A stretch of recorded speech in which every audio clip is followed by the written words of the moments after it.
মতে ৰবুলন্তহি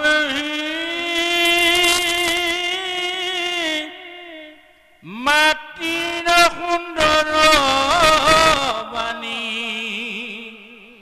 শুনি প্ৰভু কপিল ঈশ্বৰ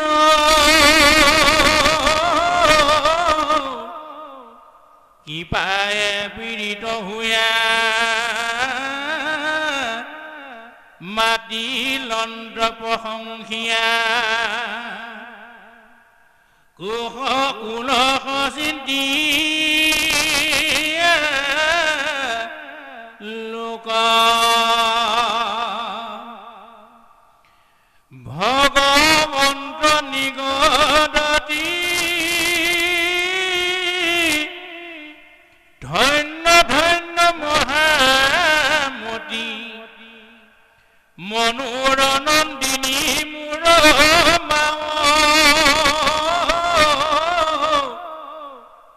ভালত যো ভৈল মতি সংসাৰ তৰিলায়াতি তুষ্ট ভৈলো দেখি তো ভাব শুনিয়া ভগিনীয়া বে প্ৰশ্নৰ উত্তৰ কহো ভক্তি পুনঃ বহু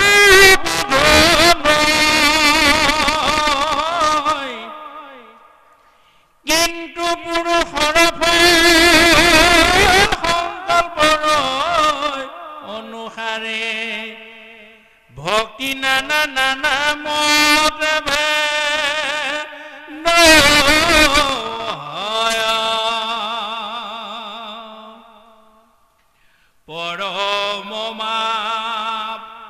পৰকুমাৰীবে প্ৰতি মনত সংকল্প কৰে দম্ভ বাম চৰায়াতি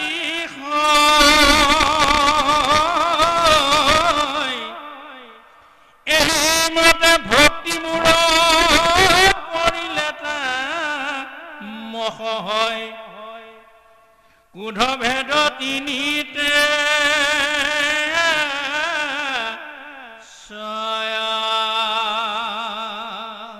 এতিয়া এই মহা যিটো আখ্যান মৈত্ৰমুনি বিদুৰৰ আগত কৈ আছে আৰু একেখিনি কথাই পিছৰ পৰ্যায়ত শুকমুনিয়ে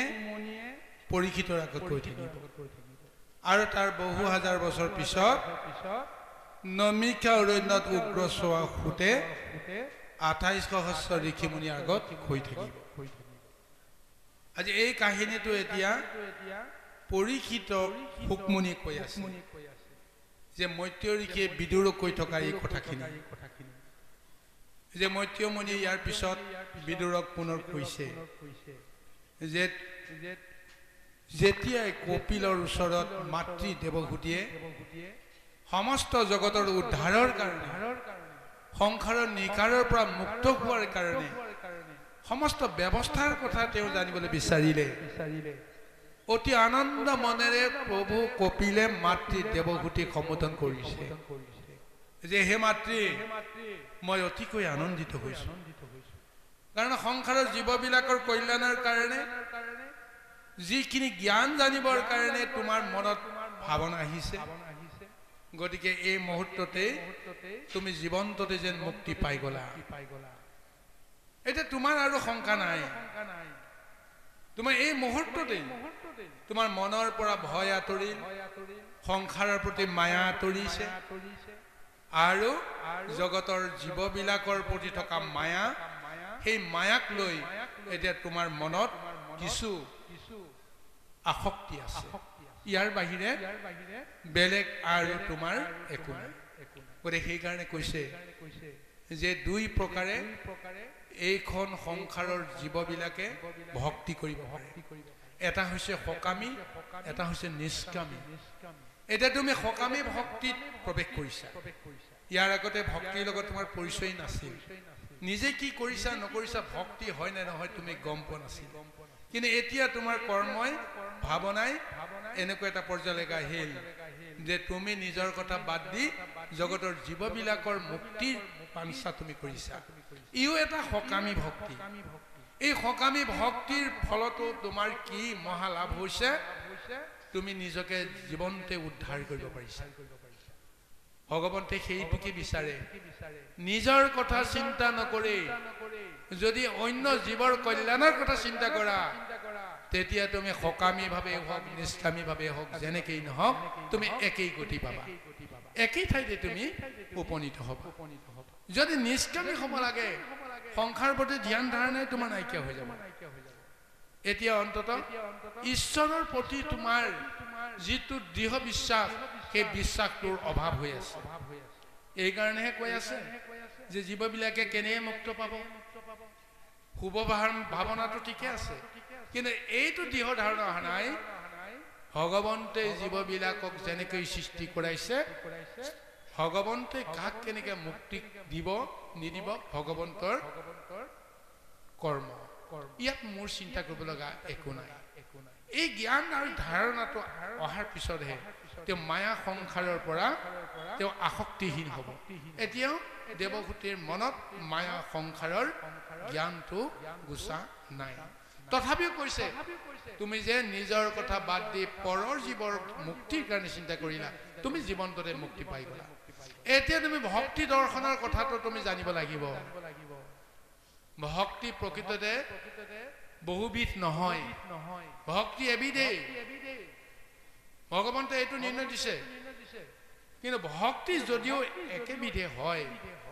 কিন্তু বিষয় সংসাৰ কৰ্ম কৰিবলৈ যাওঁতে ভক্তিৰ বিভিন্ন প্ৰকাৰ হৈ গৈছে কাৰণ গোটেই সংসাৰখনৰ তিনি গুণৰ ধৰ্মৰ আধাৰত কৰ্মৰ বিভাগবিলাক চলি আছে গুণৰ আৱৰ্তত থকালৈকে ভক্তি হৈ পৰে গুণময় সেই গুণময় ভক্তি বিভিন্ন প্ৰকাৰ হ'ব পাৰে যদি শতগুণক যদি তেওঁ আধাৰ হিচাপে লৈ কৰ্ম কৰে তাৰ ফলটো বেলেগ হ'ব ৰজগুণক আধাৰ হিচাপে যদি কৰ্ম কৰে তাৰ ৰূপটো বেলেগ হ'ব তমগুণৰ শক্তিক যদি আধাৰ হিচাপে ভক্তি কৰে তেতিয়াহ'লে তাৰ ৰূপটো বেলেগ হ'ব কিন্তু তাক এতিয়া ভাগে ভাগে এতিয়া বৰ্ণনা কৰিবলৈ গৈ আছে যে শুনিয়া ভাবিনি আবে প্ৰশ্নৰ উত্তৰ কহু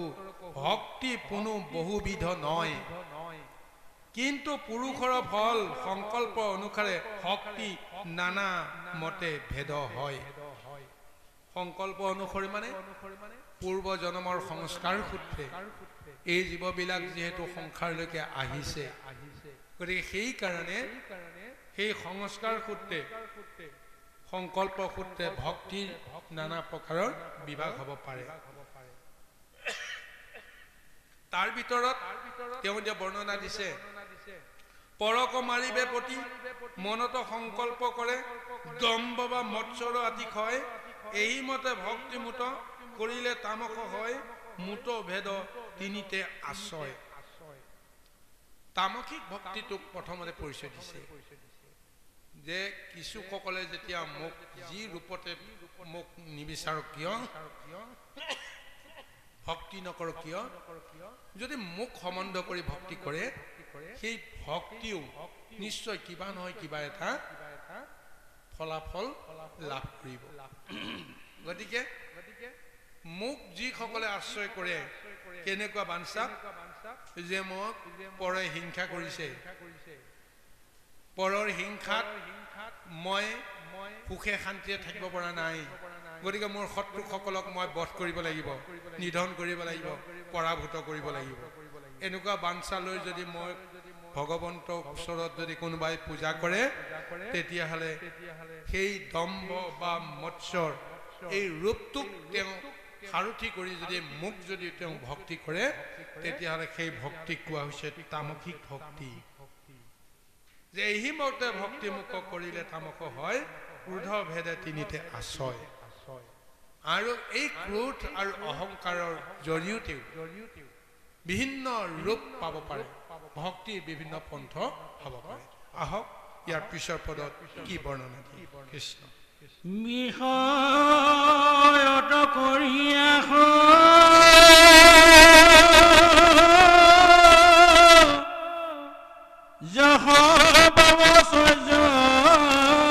চাৱে প্ৰতিমাত মোক পূজয়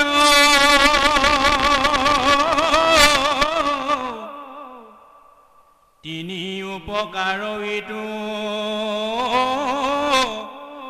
ৰাজহ ভকতি মাত্ৰ তজোৱাকে কহিলো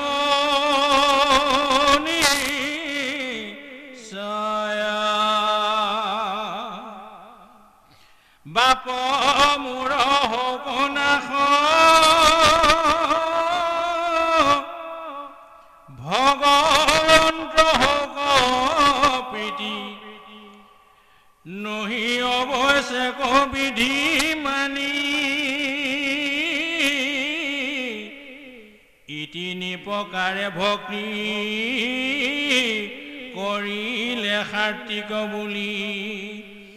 নিশ্চয় মই কহিলো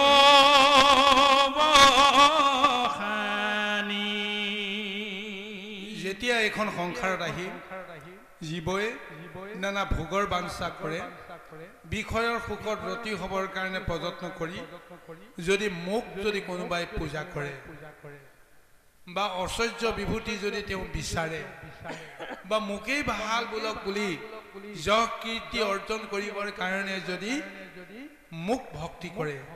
তেতিয়াহ'লে এই বিধ ভক্তিক কোৱা হৈছে ৰাজসিক ভক্তি হয়তো মোৰ নানা প্ৰতিমাটো হয়তো পূজা কৰোঁতে এই বিষয় ভাববিলাক থাকে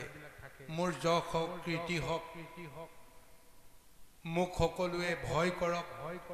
মোক ঐশ্বৰ্য বিভূতি হওক গতিকে এনেকুৱা কিছু ধাৰণা লৈ যদি মোক ভক্তি কৰে এয়া ৰাজসিক ভক্তি কিন্তু যেতিয়াই নিজৰ কৰ্মৰ ওপৰত নিজৰ বিচাৰ বিশ্লেষণ হয় নিজক নিজে বুজি পায় মই জীৱনত বহুত ভুল কৰিলোঁ বহুত পাপ কৰিলোঁ গতিকে সেই সমস্ত পাপ নাশ হওক মই পৰম শুদ্ধ হ'ব পাৰিম এনেকুৱা এটা ধাৰণা লৈ যদি কোনোবাই বিষয়ৰ বাঞ্ছা নোহোৱাকে অন্তৰৰ ভিতৰত থকা পাপবোধবিলাক নাইকিয়া কৰিবৰ কাৰণে একান্তভাৱে মোক যদি কোনোবাই পূজা কৰে ভক্তি কৰে তেতিয়াহ'লে জানিবা যে এই ভক্তিক সাত্বিক ভক্তি বুলি কোৱা হয় যদি কোনোবাই সাত্বিক ভক্তি কৰিব পাৰিছে সেইজনেহে মোৰ প্ৰকৃত কৃপা পোৱাৰ উপযোগী হ'ব পাৰে আজি ভগৱন্তই তেনেকৈ নিৰ্ণয় দিছে কৃষ্ণ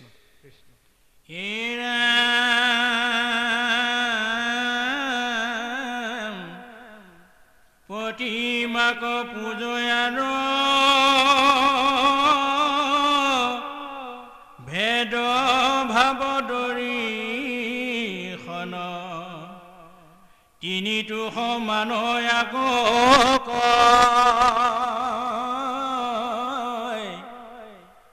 উত্তম মধ্যম ক্ৰমে তামস আদি ভক্তি মাজে তিনি তিনি মতে ভেদ হয় এৰামে কোবিধ নৱ নৱ প্ৰকাশে হৈ আছে ভেদ অতাক বুজি বাক দিয়া মতি সগুণ ভকতিয়েহি একাবিধ আশীবিধ আবেগ নিগুণ ভক্তি এতিয়া পুনৰ কৈছে যে হে মাতৃ সাত্বিক হওক ৰাজসিক হওক তামসিক হওক এয়া হৈছে গুণময় ভক্তি এই গুণময় ভক্তিৰ কেইবাটাও প্ৰকাৰ আছে প্ৰকৃততে ভক্তি 9টা লক্ষণ আছে 9 বিধ ভক্তি বুলি জগতত প্ৰভু ভগৱন্তে এটা ৰূপ দিছে শ্ৰৱণ কীৰ্তন অৰ্চন বন্দন দাস্য সখিত্ব পদসেৱন আত্মনিবেদন ঠিক এনেকৈ 9টা প্ৰকাৰ আছে। নৱবিধৰ প্ৰকাৰত জীৱসমূহে ইষ্ট গুৰুক ইষ্ট দেৱতাক ভক্তি কৰিব পাৰে। কিন্তু ইয়াৰ মাজতো যেহেতু 3 গুণৰ আসক্ত সকলোৱে, গতিকে কোনোবাই শ্ৰৱণ কৰিছে তামসিকভাৱে, এই আপোনাৰ হয়নে, শ্ৰৱণ কৰিছে তামসিকভাৱে, শ্ৰৱণ কৰিছে সাত্বিকভাৱে, শ্ৰৱণ কৰিছে আপোনাৰ ৰাজসিকভাৱে, গতিকে 3টা বেলেগ এটা ৰূপ হৈ গ'ল। ঠিক তেনেকে প্ৰতিটো ক্ষেত্ৰতে এনেদৰে গুণৰ মাধ্যমত যদি ভক্তিৰ বিশ্লেষণ আহি যায়, তাৰ মাজতো কৈছে যে উত্তম মধ্যম আৰু অধম এনেকুৱা বা ক্ষুদ্ৰ এই 3টা পৰ্যায় আছে। গতিকে 3 গুণ 9 গুণ 81। গতিকে 81বিধ ভক্তিৰ ফলত জীৱসমূহে নিজৰ নিজৰ কৰ্ম ধাৰণা কৰি ঈশ্বৰক সাধনা কৰিব পাৰে। গতিকে এই সমস্তবিলাক ভক্তি কোৱা হৈছে সগুণী ভক্তি, গুণময় ভক্তি। এতিয়া কৈছে গুণময় ভক্তি কৰি জীৱনটো তেওঁ সুখী হ'বৰ কাৰণে যত্ন কৰিব পাৰে। পাপ আৰু পুণ্যৰ বিচাৰ এই সগুণী ভক্তিৰ জৰিয়তে কৰিব পৰা ব্যৱস্থাটো লাভ হয়। গতিকে আমি সদায় মায়াময় জীৱবিলাকে পুণ্যক শ্ৰেষ্ঠ বুলি জ্ঞান কৰোঁ, কিন্তু পাপ পুণ্য বিচাৰ ক'ত হয়? এই মায়াময় সংসাৰত বৰ্তি থাকিবৰ কাৰণে হয়। গতিকে ভগৱানে কৈছে 81বিধ এই ভক্তিৰ ফলত কোনোবাই যদি শুদ্ধ কৰ্ম কৰি পুণ্য অৰ্জন কৰিছে তেতিয়াহ'লে তেওঁ স্বৰ্গ ভোগ কৰিব। আৰু যদিহে তেওঁ পৰক যদি হিংসা দেহ কপটতা কৰি যদি ভক্তি কৰিছে, সেই ভক্তিৰ প্ৰকৃততে তেওঁ পাত্ৰ নহয়, কিন্তু কৰ্মৰ ফল হিচাপে তেওঁ মহা পাপ অৰ্জন কৰিব। পাপ অৰ্জন কৰিলে তেওঁৰ স্থান হ'ব নৰক। স্বৰ্গই হওক নৰক হওক, যি স্থানতে তোমাৰ অৱস্থা নহওক কিয়, তুমি কেতিয়াও সংসাৰৰ পৰা মুক্ত হ'ব নোৱাৰা। সংসাৰত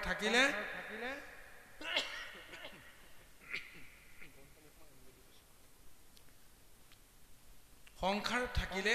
সুখ আৰু দুখ ভুগিব লাগিব। পৰমানন্দ ভোগাৰ কোনো ব্যৱস্থা নাথাকে, সদানন্দ ভাৱনাটো ল'ব পৰা কোনো ব্যৱস্থা নাথাকে। গতিকে সেইকাৰণে দেৱতাসকলৰ অৱস্থা কি হয়? স্বৰ্গত তেওঁ ভোগ কৰিব পাৰে, কিন্তু কেইদিন ভোগ কৰাৰ সময়ত জগতকে পাহৰি যায়। ওচৰতে যে কোনোবাই দুখত কষ্টত ম্ৰিয়মান হৈ আছে, স্বৰ্গত থকা দেৱতাসকলে নিজে ভোগ কৰি থকাৰ সময়ত পাহৰি গুচি যায়। আকাশলংঘী অট্টালিকাৰ ওপৰত আমি দেৱভোগ কৰি আছো, কিন্তু সেই অট্টালিকাৰ তলতে কত জীৱই লঘোণে কত দুখ দুৰ্দশা ভুগি কষ্ট খাই চিঞৰি বাখৰি আছে, তাৰ প্ৰতি আমাৰ ভূক্ষেপ নাথাকে। গতিকে আমাৰ দুখ হয়, দুখৰ ফলত আমিও সেই দুখৰ অনুভৱ এদিন আমি কৰিব লগা হয়। গতিকে দেৱতাসকলক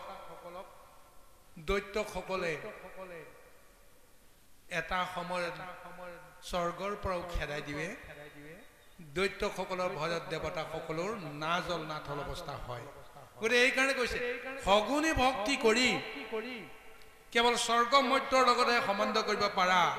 নৰকৰ লগত তুমি সম্বন্ধ কৰিব পাৰা, কিন্তু পাৰমাৰ্থিক জগত প্ৰভু ভগৱন্তৰ লগত তুমি সম্বন্ধ কৰিব নোৱাৰা। সেইকাৰণে এতিয়া কৈছে যে ইয়াৰ পিছত মই তোমাক নিৰ্গুণ ভকতিনো কাক কয়, এই নিৰ্গুণ ভকতিৰ কথা তোমাক ব্যক্ত কৰিবলৈ গৈ আছো। কৃষ্ণ শুনিও সভাসদ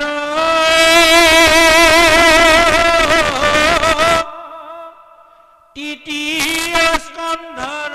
পদ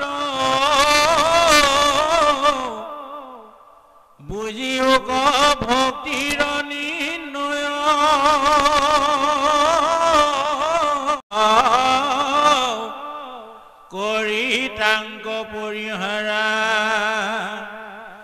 নিগুণক কৰিও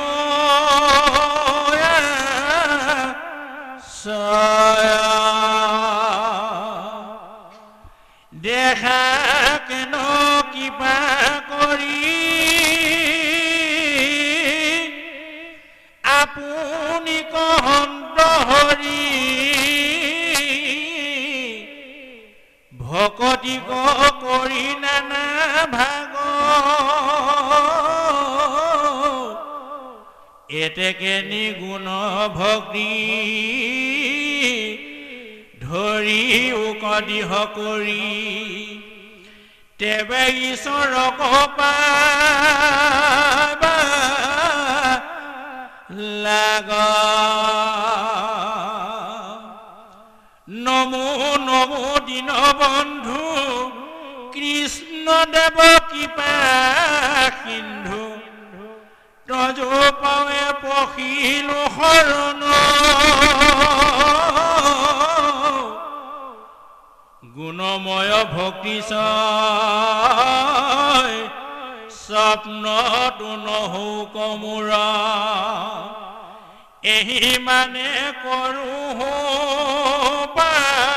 প্ৰাৰ্থনা কিন্তু তজু পদনতি একান্ত প্ৰেমৰতি ৰোগ মোৰ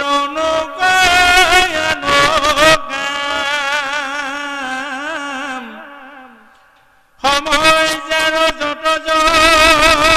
হওক মাধৱ বৰ্তমান ডাকচাৰী বোলা ৰাম ৰাম অ ডাকচাৰী বোলা ৰাম ৰাম কৃষ্ণ শংকৰ গুৰু হৰি ৰাম ৰাম ৰাম জয় কৃষ্ণ। এই গুৰু সমস্ত এতিয়া কপিল আৰু দেৱভূতি মাতৃৰ মাজত চলি থকা এক মহা আখ্যান। এই আখ্যানৰ আঁত ধৰি এই মহাভাগৱতে কৈছে যে কপিল মহাপ্ৰভুৱে ভক্তিৰ একাকীবিধ যি এক মহাবৰ্ণনা দিছে, এই একাকীবিধ ভক্তি হৈছে সগুণী। এতিয়া ভাগৱতে কৈছে যে হে সভাসদসকল, এতিয়া সগুণী আৰু নিৰ্গুণী ভকতিৰ যিটো মহিমা জগতত প্ৰভু ভগৱন্তে বিলাই আছে, এতিয়া আমি সগুণী ভক্তিক ত্যাগ কৰা মানসিকতা ল'ব লাগিব। যদিহে আমি নিজকে মুক্ত কৰাব বিচাৰো, যোগ সংসাৰৰ পৰা নিস্তাৰ হ'বৰ কাৰণে যদি বিচাৰো, তেতিয়াহ'লে নিৰ্গুণ ভকতিক আশ্ৰয় কৰা, সগুণ ভক্তিক পৰিহাৰ কৰা। তাৰ কাৰণে প্ৰভু ভগৱন্তী কি কৃপা কৰি কৈছে চাওক, উদাহৰণ দিছে। স্বয়ং প্ৰভু ভগৱন্তে জীৱকুলক ৰক্ষা কৰিবৰ কাৰণে, নিৰ্গুণ ভকতিৰ তত্ত্ব প্ৰচাৰ কৰিবৰ কাৰণে নিজেই শ্ৰী ৰূপ ল'ব লগা হৈছে। নিজৰ ৰূপ কথা নিজেই ক'বলৈ তেওঁ মহা অৱতাৰ ল'ব লগা হৈছে। স্বৰূপতে এইখিনিতে মহাপাৰমাৰ্থিক তত্ত্বটো সেইটোৱেই যে ভগৱন্তে যি কৰে নিজেই কৰে। ভগৱন্তে কিন্তু কেতিয়াও আনৰ হতুৱাই নকৰে। কিন্তু লোককে দেখুৱাই কয় যে মই নিজ হাতে একো নকৰো, জীৱবিলাকে নিজৰ কৰ্মফল নিজে ভোগ কৰে।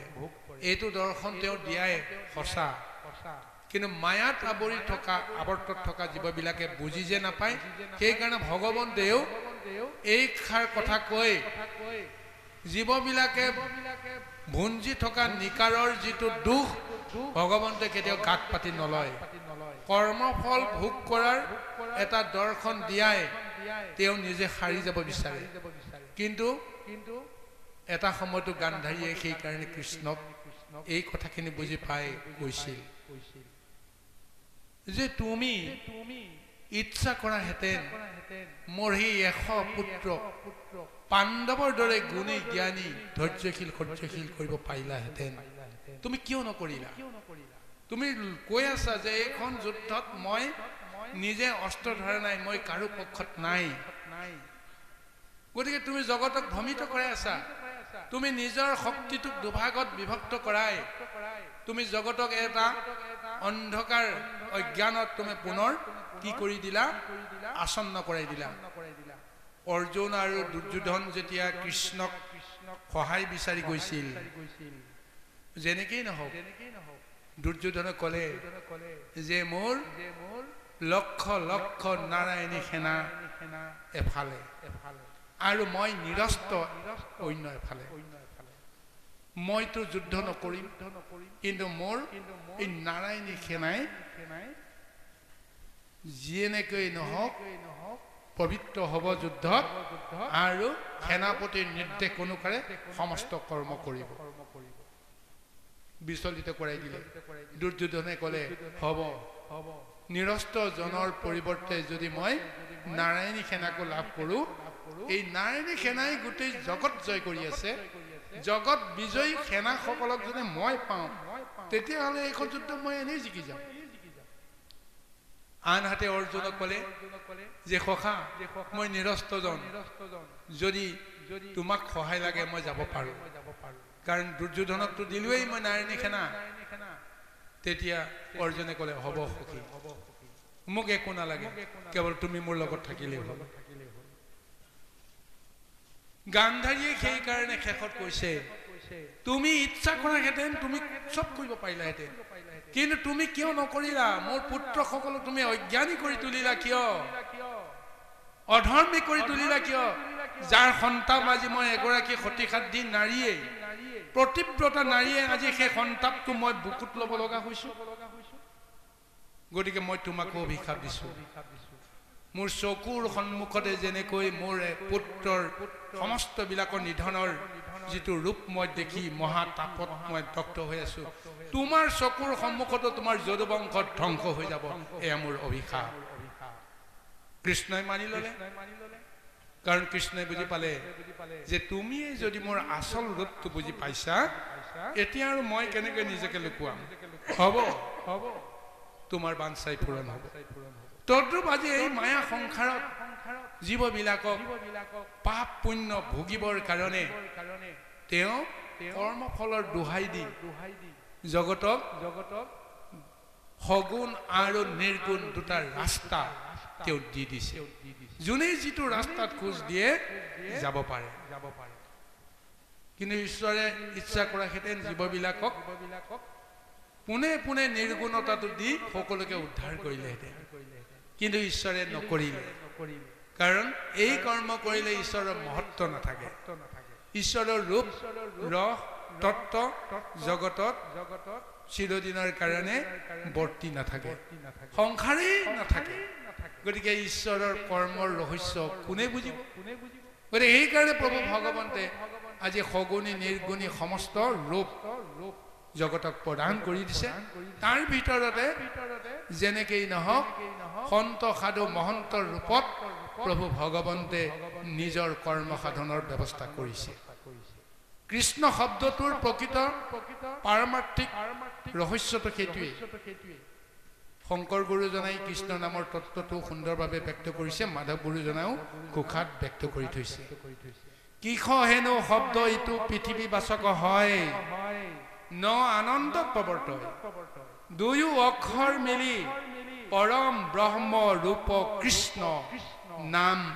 আনন্দ কমাথুক সেইটোৱেই কৃষ্ণ যিজনে সদায় জগতত তেওঁ কৰ্ষণ কৰি আছে খেতি কৰি আছে কিহৰ খেতি কৰিছে জীৱবিলাকৰ জৰিয়তে তেওঁ কৰ্ম কৰাৰ ব্যৱস্থাটো প্ৰদান কৰি ভকত উৎপাদন কৰিবৰ কাৰণে তেওঁ সদায় যত্ন কৰি আছে গতিকে ইয়াৰ সগুণ আৰু নিৰ্গুণ গোটেই তত্ত্বখিনি সোমাই দিয়া আছে ২৪টা মহাতত্ত্ব দেহৰ ভিতৰত যেনেকৈ আছে ব্ৰহ্মাণ্ডটো সেই তত্ত্বকে প্ৰদান কৰি আছে তাৰ ভিতৰতে কোনেও মুক্ত হ'ব নোৱাৰে ২৪টা মহাতত্ত্বৰ পৰা যি মহাতত্ত্বত সতৰজতম তিনিটা গুণো জড়িত হৈ আছে ধৈৰ্য সৌৰ্য ক্ষমা দয়া ইত্যাদি ইত্যাদি এতিয়া শুভদায়ক মহাশক্তিসমূহো আছে আৰু খং ৰাগ কাম ক্ৰোধ হিংসা দেহ কপটতা ইত্যাদি ইত্যাদি এই অসূয়া শক্তিবিলাকো আছে ইয়াৰ পৰা দেহে কেতিয়াও মুক্ত হ'ব নোৱাৰে তাৰ মাজতে ভগৱন্তে কৈছে যোনে যিটো গুণক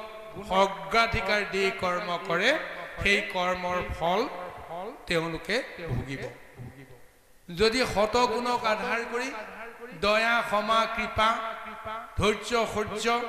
এই সমস্ত গুণক আধাৰ কৰি তেওঁ যদি কৰ্ম কৰে তেতিয়াহ'লে তেওঁ এজন ভক্ত ৰূপে পৰিগণিত হোৱাৰ ব্যৱস্থা হ'ব ঈশ্বৰৰ কৃপা তেওঁ পোনে পোনে লাভ কৰিব যদি দুষ্ট বুদ্ধি সম্পন্ন এক আসক্তিত তেওঁ ডুব যায় হিংসা দেহ কপটতা কাম ক্ৰোধ লোভ মোহ এই সমস্ত বিলাকৰ আসক্তিত ভুগি থাকে তেতিয়াহ'লে তেওঁ কৰ্ম দুখত পতিত হৈ তেওঁ হয়তো নৰক ভুঞ্জিব এনেদৰে সমস্ত কৰ্ম প্ৰভু ভগৱন্তৰ সৃষ্টিত প্ৰদান কৰি তাৰ মাজতে যিসকলে গুৰুক আশ্ৰয় কৰিব পাৰিছে শাস্ত্ৰক আশ্ৰয় কৰিব পাৰিছে সন্ত সাধু মহন্তক আশ্ৰয় কৰিব পাৰিছে তেওঁলোকৰ জৰিয়তে আত্ম উপলব্ধিৰ ব্যৱস্থাৰে ঈশ্বৰৰ তত্ত্ব মহিমা প্ৰচাৰ হ'ব আৰু সেই ৰূপে প্ৰভু ভগৱন্তে সৃষ্টিখনত দুয়োটা ব্যৱস্থাৰ মাজেৰে কৰ্ম কৰি তেওঁ আনন্দিত হৈ আছে তেওঁ সদায় কৰ্ম আনন্দ লাভ কৰে কোনোবা এজন পাপৰ ফলত নৰক ভুঞ্জিছে কৃষ্ণৰ ভাবিব লগা একো নাই তেওঁ আনন্দ পাইছে তেওঁ কৰ্মফল লাভ কৰিছে মহা অহংকাৰী মহাদৈত্য দানৱ ৰূপত এজনক যদি কিবা কাৰণত বাটতে যদি কোনোবাই যদি অকণমান যে কিবা এটা যদি আক্ৰমণ কৰি থৈ গুচি যায় যে অমুক গুণ্ডাটোক কোনে মাৰিলে বোলে অমুকত বোলে অমুকে মাৰিলে আমি লগে লগে আমাৰ মনত হয়তো অনুভৱটো কৰি দিওঁ ভালেই হ'ল তেওঁ যাকে বিচাৰিছিল তাকে পালে হয়নে তেওঁ কিমান কষ্ট পাইছে কিমান দুখ পাইছে এই কথাটো আমাৰ অনুভৱ নাহে তেওঁ কৰ্মফল ভুগিছে গতিকে তেওঁ কোনোবা মাৰিছে ভালেই হৈছে ভগৱন্তেও ঠিক তেনেকৈ কোনোবাই কৰ্মফল ভুগি নৰকলৈ গৈছে তেওঁ জীৱৰ প্ৰতি অকণমানো সহানুভূতিশীল নহয় কোনোবাই কৰ্ম কৰি চৰক ভুগিছে তাতো তেওঁ আনন্দিত নহয় কিন্তু যিসকলে এই মৰ্ত্যৰ পৰা সংসাৰৰ পৰা ব্ৰহ্মাণ্ডৰ পৰা তেওঁ মুক্ত হ'বৰ কাৰণে পথ বিচাৰি ফুৰিছে ভগৱন্তে সেই সকলৰ ওচৰতহে আগবাঢ়ি আহে ভকতসকলে বুজি পায় সংসাৰত থাকি আমাৰ কাম নাই য'ৰ পৰা আমি আহিছোঁ তলৈকে আমি যাব পাৰিব লাগিব গতিকে মায়া সংসাৰত মজি থাকিলে আমি কোনোদিন আমি তৰিব নোৱাৰোঁ গতিকে এই জ্ঞানটো যিসকলে ল'ব পাৰে সেইসকলে সগুণ ভক্তিৰ জৰিয়তে লাভ কৰিব নোৱাৰে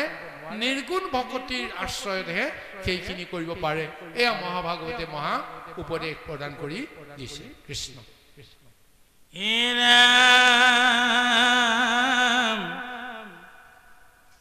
বদতি কপিল হৰি শুনা মহাসতী একবিধ মাত্ৰ পুনু নিগুণ ভকতি জ্ঞান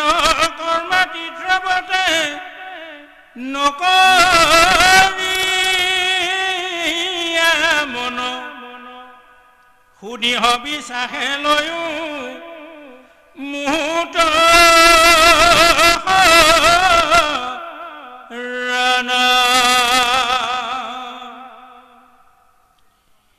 এৰা মূৰ গুণ গণ কছ বনে যে দিখনে নিষ্কামে মুহূৰ্ত যাই নিমজ মন নিগুণ ভকতি কহিনো বুজাই মই সময়টো ভক্তি এৰাই নাই এৰাম যেন গংগা জলে দতাপাৰে যায় নিগুণ ভকতি কহিল বুজায়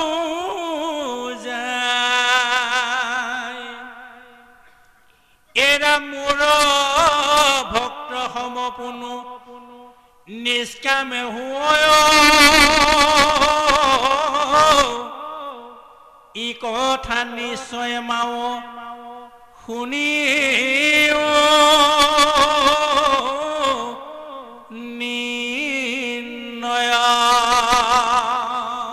এতিয়া কপিল প্ৰভুৱে মাতৃক কৈছে এই মাতৃ ভক্তিৰ যে একাশীবিধ বিৱৰণ মই তোমাক দিলোঁ এয়া হৈছে সগুণী ভক্তি কিন্তু একমাত্ৰ ভক্তি হৈছে নিৰ্গুণ ভক্তি এটাই মাথো তাৰ ৰূপ এতিয়া এই নিৰ্গুণ ভক্তিৰ মহিমাৰ কথাটো মই তোমাক কম শুনা জ্ঞানে কৰ্মে তীৰ্থে ব্ৰতে নকৰিয়া মন সুদীহ বিশ্বাসে লৈও মুহূৰ্ত শৰণ এই নিৰ্গুণ ভক্তি ল'বৰ কাৰণে তুমি নিজৰ মন আৰু বুদ্ধিক এনেদৰে এটা ৰূপ দিব লাগিব তুমি মোক সুদৃঢ়ভাৱে বিশ্বাস কৰা যে মই ঈশ্বৰ মই সমস্ত সংসাৰক সৃষ্টি কৰিছোঁ পালন কৰিছোঁ আৰু মই সংহৰণ কৰিছোঁ যদি ৰক্ষা কৰিব লাগে কোনোবা আতুৰজনক আনে ৰক্ষা কৰিব নোৱাৰে মইহে ৰক্ষা কৰিব পাৰোঁ গতিকে সেইকাৰণে মোক সুদৃঢ়ভাৱে তুমি বিশ্বাস কৰা এই সুদৃঢ় বিশ্বাসে কি ক'ব যে মোৰ গুণ নাম শ্ৰৱণ কীৰ্তন কৰিবৰ কাৰণে মনত কিছু শুদ্ধ ভাৱনা জাগৰণ দিব ভগৱন্তক জানিবৰ কাৰণে মনত এটা আকাংক্ষা জাগিব তেতিয়া তেওঁৰ মন মোৰ বাহিৰে বেলেগত কেতিয়াও মগ্ন হ'ব নোৱাৰে মোতেই তেওঁ মজি যাব গতিকে সেইকাৰণে কৈছোঁ নিৰ্গুণ ভকতি এহি কহিলো বুজায় এয়া হৈছে নিৰ্গুণ ভক্তি যে ভক্তি কৰিলে মোৰ বাহিৰে বেলেগত তেওঁ কেতিয়াও মন চিত কেতিয়াও প্ৰদান কৰিব নোৱাৰে সুদৃঢ় বিশ্বাসে তেওঁ মোৰ শ্ৰেষ্ঠ বুলি জ্ঞান কৰিব আৰু এটা সময়ত তেওঁৰ যিটো আচৰণ কৰিব বা যিটো ভক্তি কৰিব সেই ভক্তিৰ ফলত তেওঁ সংসাৰৰ পৰা মুক্ত হৈ তেওঁ মোৰ লগত মিলি যাব যেনেকৈ কৈছে যেনে গংগা জল সমুদ্ৰতে পৰে যায় নিৰ্গুণ ভকতি আহি কহিলো বুজায় সমুদ্ৰৰ পৰাই সমস্ত জল গোটেই ব্ৰহ্মাণ্ডত সিঁচৰিত হৈ থাকে নানা ৰূপত আকাশত আছে জল বায়ুত আছে জল পৃথিৱীত আছে জল স্বৰ্গ মধ্য পাতাল সমস্ততে জলে আছে কিন্তু জলৰ আভাস ক'ত সমুদ্ৰৰ প্ৰায় জলৰাশি বাষ্প হৈ অদৃশ্যভাৱে বিভিন্ন ৰূপত আছে প্ৰাণী দেহৰ ভিতৰত কি আছে জলেই আছে নহয় জানো বাৰু জীৱ দেহৰ ভিতৰত জলেই ভৰি আছে সমস্ত জগত জলময় হৈ আছে কিন্তু জলৰ আস্থান ক'ত সাগৰ বা সমুদ্ৰ গতিকে সমুদ্ৰৰ জল লীলাৰ কাৰণে বিভিন্ন জনক উপকাৰ কৰিবৰ কাৰণে বিভিন্ন ৰূপ লৈ আকাশলৈ গৈছে পাতাললৈ গৈছে যলৈ গৈছে গৈ থাকক কিন্তু শেষত আহি নানা নদী নদৰ জৰিয়তে জান জুৰিৰ জৰিয়তে ধাৱমান হৈ কলৈ এই সমস্তবিলাক সাগৰলৈ ধিয়াই সকলোৱে গতি কৰি থাকে তদ্ৰূপ আত্মাৰ পৰা অহা জীৱবিলাক সকলো খনতে সেই আত্মাত মিলিবৰ কাৰণে আপ্ৰাণ চেষ্টা কৰি আছে কিন্তু মায়া সংসাৰে তাক ভেটা দি আছে মায়া সংসাৰৰ ৰূপ ৰস পাই পাহৰি গৈছে নিজৰ আচল উৎসটো ক'ত আছে ক'ৰ পৰা কেনেকৈ আহিল পাহৰি যায় কিন্তু সুযোগ পালে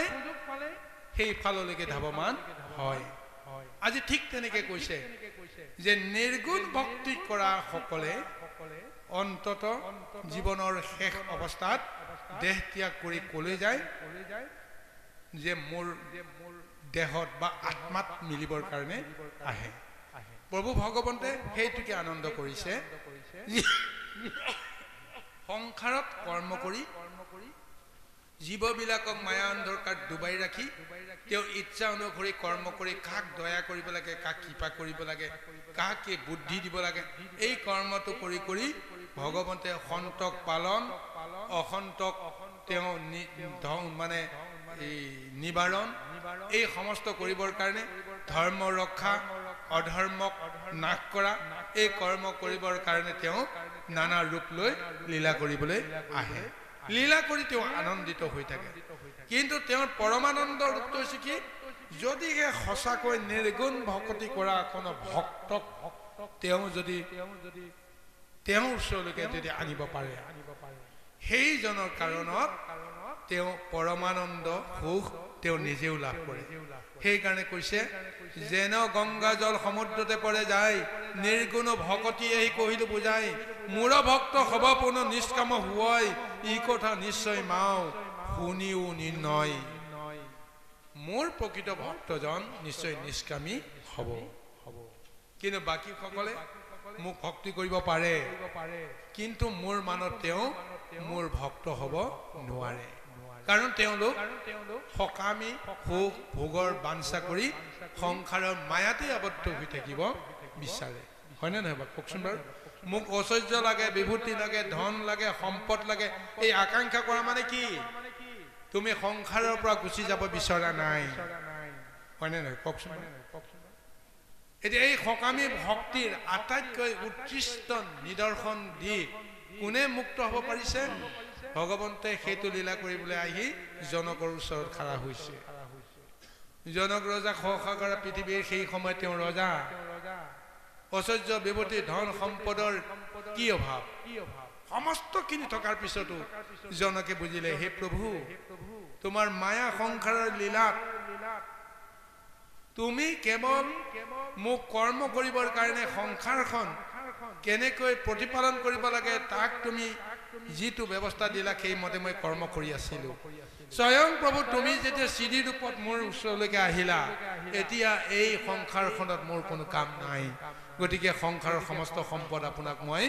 প্ৰদান কৰিলো আৰু ময়োতো সংসাৰী এজন জীৱ ময়ো আপোনাৰে সম্পদ গতিকে ময়ো আপোনাকে মই নিবেদন কৰিছো এয়া হৈছে সকামী ভক্তিৰ শুদ্ধ ভাৱনা কিন্তু কেইজনে আমি জনক হ'ব পাৰিছো কেইজনে আমি সেইটো কৃপা প্ৰভু ভগৱন্তৰ পাব বিচাৰিছো গতিকে সেইটো ৰূপ আজি মাতৃ দেৱহূতিক প্ৰদান কৰিবৰ কাৰণে তেওঁ বিচাৰিছে গতিকে সেইকাৰণে ভগৱন্তে যাৰ উদৰত জন্ম হৈ ইতিমধ্যে তেওঁৰ দেহ শুদ্ধি কৰি পেলাইছে কিন্তু মায়াৰ আৱৰণ আছে কাৰণে সেইখিনি দূৰ কৰিবৰ কাৰণে আজি তেওঁ এইটো লীলা কৰি এই আত্মতত্ত্ব জ্ঞান তেওঁ প্ৰদান কৰাৰ ব্যৱস্থা কৰিছে কৃষ্ণ হে ৰাম খালৈ কখালৈ মোৰ খালৈ পয়াব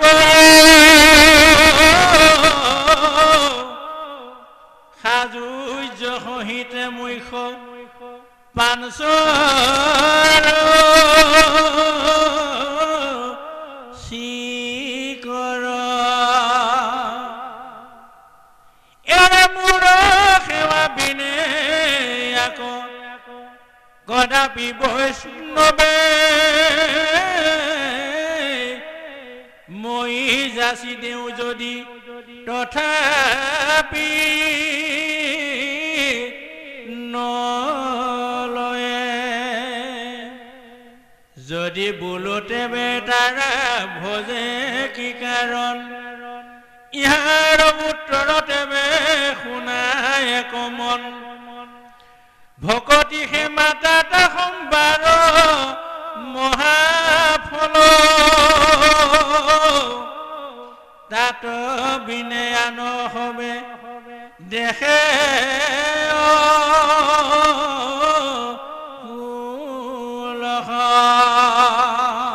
যে হে মাতৃ মোক যিসকলে নিষ্কামীভাৱে ভক্তি কৰে মোৰ কৃপা লাভ কৰিবৰ কাৰণে যাৰ সমৰ্থ শক্তি আহৰণ কৰে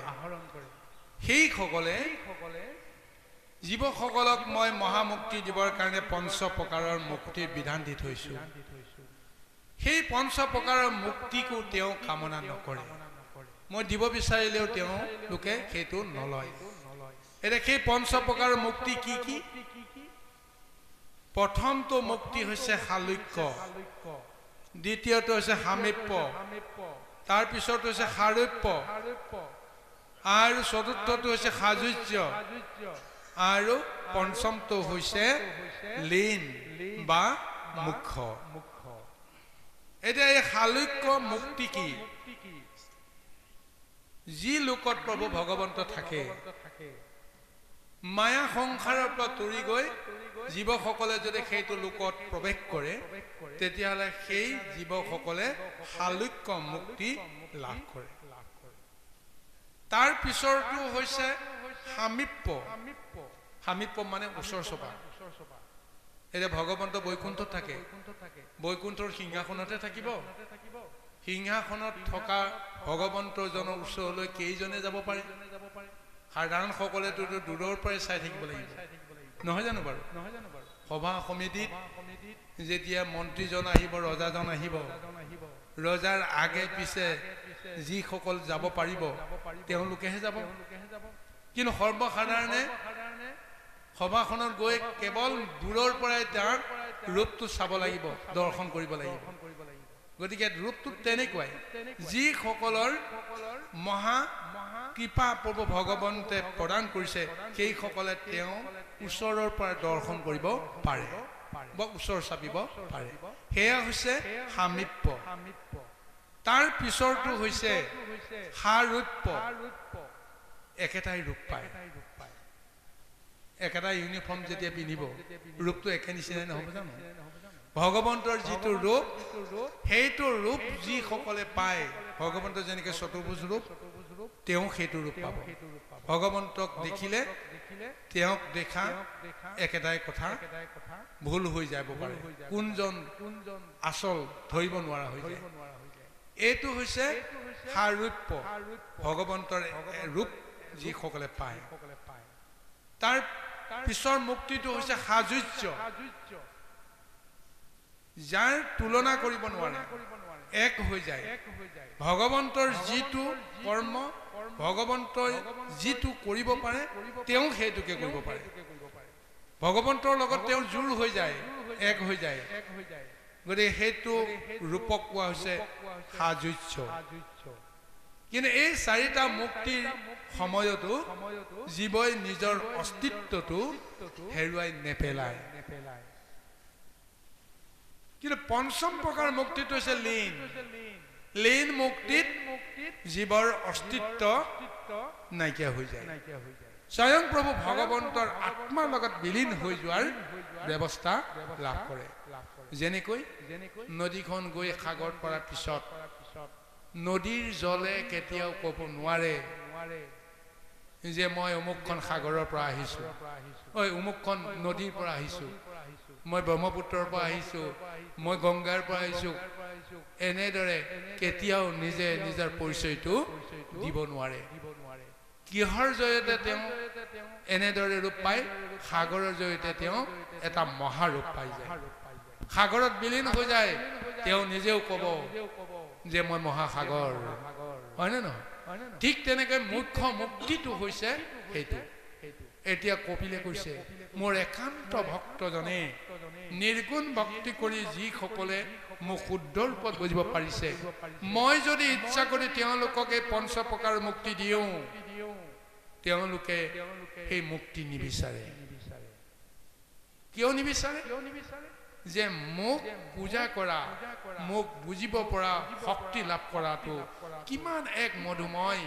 সেই মধুময় ৰসটো চিৰদিন অনন্ত কাললৈকে তেওঁলোকে ধাৰণ কৰিব বিচাৰে যদিহে সংসাৰৰ পৰা তেওঁলোকক মুক্ত কৰি বৈকুণ্ঠলৈ লৈ যাওঁ তেতিয়াহ'লে মোক ভক্তি কৰাৰ ৰাস্তাটোই নাইকিয়া হৈ যাব হয় নে নহয় বাৰু তেতিয়া আনন্দটোই নাইকিয়া হৈ যাব গতিকে মোৰ ভক্তই কোনোদিন মুক্তিও কামনা নকৰে বিষয়ৰ বাঞ্ছাও নকৰে কেৱল মোৰ পূজাৰ সেৱাৰ যেটো ৰূপ ৰস সেইখিনি পায়ে তেওঁ মহা আনন্দ কৰিব বিচাৰে তেওঁ যতেই নাথাকক কিয় তেওঁ স্বৰ্গ মৰ্ত্য পাতাল নৰক এই সমস্ত ধাৰণা তেওঁ মনত নাথাকে ঈশ্বৰময় ভাৱনা হৈ যায় গতিকে সেই ৰূপটো যি ভক্তে পাব পাৰে কেৱল নিৰ্গুণ ভক্তিৰ জৰিয়তে পোৱাটো সম্ভৱ আজি এনেদৰে কপিল মহাপ্ৰভুৱে মাতৃ দেৱহূতিক প্ৰদান কৰি গৈ আছে কৃষ্ণ